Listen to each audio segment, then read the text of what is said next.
கிரியையினாலே அன்பு கூறு என்று புதிய ஏற்பாடு நமக்கு ஒரு கட்டளை கொடுக்கிறது. என் பிள்ளைகளே, வசனத்தினாலும் நாவினாலும் அல்ல, கிரியையினாலும் உண்மையினாலும் அன்பு கூற கடவும். வெறுமனே வார்த்தையினால அல்ல, உன்னுடைய செய்கையினாலே அன்பு கூறு. அதாவது ஜென்யூன் லவ் வெறுமனே ஐயோ எனக்கு அப்படி செய்யணும்னு இருக்கு வார்த்தையில, அது மாதிரி என்னோட ஃபீலிங்ஸ்ல என்னுடைய இன்டென்ஷன்ஸ்ல மட்டும் இருந்தா பத்தாது, உன்னுடைய கிரியையில டூ சம்திங் அப்படின்றதுதான் இன்னைக்கு பார்க்கிறோம்.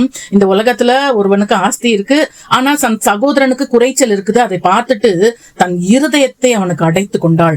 அவனுக்குள் தேவ அன்பு நிலை கொண்டு இருக்கிறது எப்படி அப்படின்னு பைபிள் நமக்கு கேள்வி கேட்கிறது. இயேசு கிறிஸ்து இந்த விஷயங்களிலே அன்புடைய டெபினிஷனே நமக்கு கொடுத்தவர். அதாவது நமக்காக தம்முடைய ஜீவனையே கொடுத்ததுனாலே அன்பு இன்னதென்று நாம் அறிந்திருக்கிறோம்.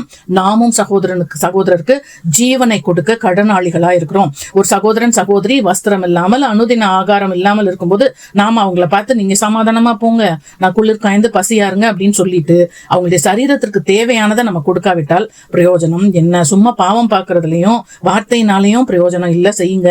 ஞானி எழுதுறாரு, நன்மை செய்யும்படி உனக்கு திராணி இருக்கும் போது அதை செய்யத்தக்கவர்களுக்கு செய்யாமல் இராதே.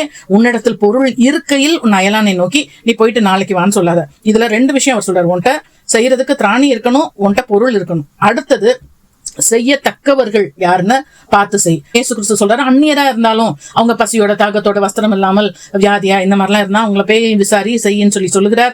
அடுத்து கலாத்தியருக்கு பவுல் சொல்றாரு, சர்ச் ஃபேமிலி விசுவாச குடும்பத்தாருக்கு நீங்க நன்மை செய்யுங்க. தீமோத்தேயுக்கு பவுல் எழுதுகிறார், உன்னுடைய வீட்டாரும் சொந்த வீட்டாரு அவங்க தேவையில இருக்கும்போது அவங்களை விசாரின்னு சொல்லிட்டு பவுல் அத கர்த்தருடைய ஊழியத்திற்காக பரிசுத்தவான்களுக்காக செய்ய வேண்டிய தர்ம ஊழியத்தை பற்றி சொல்லும்போது அவர் சொல்றாரு, நீங்க ஐயோ நான் சர்ச்சை நேசிக்கிறேன், ஊழியத்தை நேசிக்கிறேன், ஊழியர்களை நேசிக்கிறேன்னு நீ சொல்றியே, உன்னுடைய அன்பின் உண்மையை சோதிக்கிறது இதில் நீ வார்த்தையினால சொல்றதுல இல்ல, நீ கிரியையினால செய்கிறதுலதான் இருக்கு அப்படின்னு சொல்லி அங்க சொல்லுகிறதை பார்க்கிறோம். இயேசு கிறிஸ்து பிரசங்கம் பண்றாரு. 3 நாளா அவர்கிட்ட தங்கி இருந்து அவங்க சாப்பிட ஒண்ணும் இல்லையே, இவங்களை பட்டினியாய் அனுப்பிவிட எனக்கு மனதில்லை, சோர்ந்து போவார்கள். அவர் சொல்ல ஜனங்களுக்காக நான் பரிதாபப்படுறேன்னு சொல்றாரு.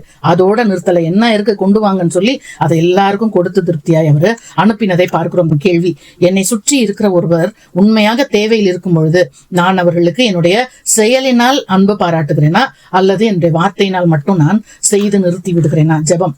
அன்புள்ள ஆண்டவரே, நீங்க எங்களுக்காக உம்முடைய குமாரனையே அனுப்பி அவருடைய ஜீவனை கொடுத்து எங்களை மீட்டு கொண்டு உம்முடைய அன்பு இன்னதென்று விளங்க பண்ணினீங்களே, நாங்களும் எங்களுடைய செயலினாலே பிறருக்கு எங்களுடைய அன்பை காண்பிக்க உதவி செய்யுங்க. ஆமென்.